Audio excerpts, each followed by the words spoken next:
All praise be to Allah subhanahu wa ta'ala. Indeed, He is the one who deserves our praise.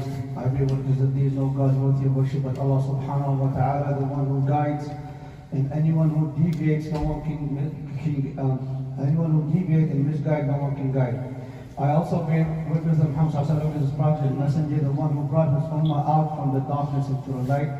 We send out greetings and salutation upon His family, His companions, and those that follow in His footsteps. Fear Allah subhanahu wa ta'ala and do not sin. Today's topic is a very important topic that we must take it serious. It's raising children in Islam. From the greatest blessings is children. If they are righteous, they stay righteous after their parents pass away. The Prophet ﷺ said from a long hadith, or a righteous child that prays for him, meaning after they death. By them being righteous, the parents benefit from them in the life of this dunya and also in the hereafter. These children are a trust we are entrusted with, and we must not betray this trust. If not, we will be responsible in the day of judgment. Did we raise our kids on the good and teach them Islamic teachings? The Prophet ﷺ warned us that we will be questioned on those we are entrusted with. To lose your children and betray the trust, you will pay the price in this world, and can be the reason you do not enter paradise. Also, the Prophet ﷺ said, a newborn is born according to his nature, the way Allah subhanahu wa ta'ala created all mankind. And here comes the parent's part to keep this newborn on the way Allah subhanahu wa ta'ala created it, and preserve it, and make sure they do not deviate or seek a path that would make them go astray. The role of the parents is very crucial. They must choose the right path for their children. If the parents are erect, the children will follow their parents. If not, so does the children. They will be misguided. Their parents are the reason then for their corruption. The steps in raising our children, the greater responsibility we carry today, there are steps we must do, as instructed in the Quran and the Prophet ﷺ taught in those that came after him. Making dua for them and asking that Allah subhanahu wa ta'ala guide them to do the good. The prophets and the righteous ones after them used the method for their children, invoking Allah to guide their offspring. And this dua for your kids, Allah subhanahu wa ta'ala should answer it when you make dua for them. Al-Manawi explained, may Allah have mercy on him, he said, the father compassion for the child or the children is, and this supplication is the reason Allah subhanahu wa ta'ala will answer it for them. If not, it will go against them. So the Prophet ﷺ forbid to make dua against your kids or pray against them. Some mothers, they pray or do bad dua for their children.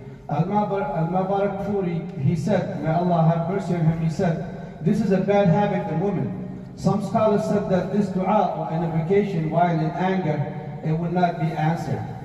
The Prophet ﷺ instructed his ummah to make supplication for our kids even before they are born, when the parents are maiden, and to ask Allah subhanahu wa ta'ala to protect their kids from Satan. Other steps is passion and have mercy and be kind and gentle on your kids and show them love. This is very important while you're raising your kids. Our kids need our love. We must show them how much we love them. If not, they will look for love somewhere else. Some parents are rough and rugged when it comes to teaching or raising their kids. And this is the way they think. They think by being rough on the kids, this is how they raise them. And then the kids go look for love somewhere else outside their home. Also from the Prophet ﷺ way, it was narrated by Abu Buraidah, may Allah be pleased with him. The Prophet ﷺ would lecture us. And if the Hassan or Hussein, they would come, the Prophet ﷺ would come down. Imagine, he's giving a speech, and he would pick them up as they are struggling to walk while giving a speech, and the people are listening to the Prophet ﷺ's speech. Also another lesson from the Prophet ﷺ, that he would prolong the prostration when he's in Salah, because Al-Hassan or Al-Hussein was playing on his back. And also he was speeding if he hears a little kid cries. And the Prophet ﷺ is our role model, and he's telling us how to raise our kids and be gentle and kind to them. Also justice, and this is very important matter when it comes to raising your children. This would lead your children to choose the wrong method. They will choose the wrong methods when they see injustice done between them, or have negative conduct and morals, or strange actions toward one another. some kids fight because they see their parents favor one over another. So do not treat one over the other unfairly, and be mindful when it comes to oppression upon your kids. And the Prophet ﷺ warned how not to be unfairly with your kids, because the outcome is no good. The kids will disobey their parents, and then this will impose injustice on your children, and then you expect them to respect you when you treat one another differently. Also, from the important steps is a mentor, a role model. The parents are the first mentor for their kids. They pick a lot from their parents when they grow up. Whatever the parents do, the kids will follow and they lead. But if they're not, then the kids will follow in their deviant way. So do not lie in front of your kids, or as the Sheikh says, smoke or talk reckless. And especially, you have to make salah. Do not pray and expect your kids to come and pray. These are very brief on some of the steps that we should take in raising our kids.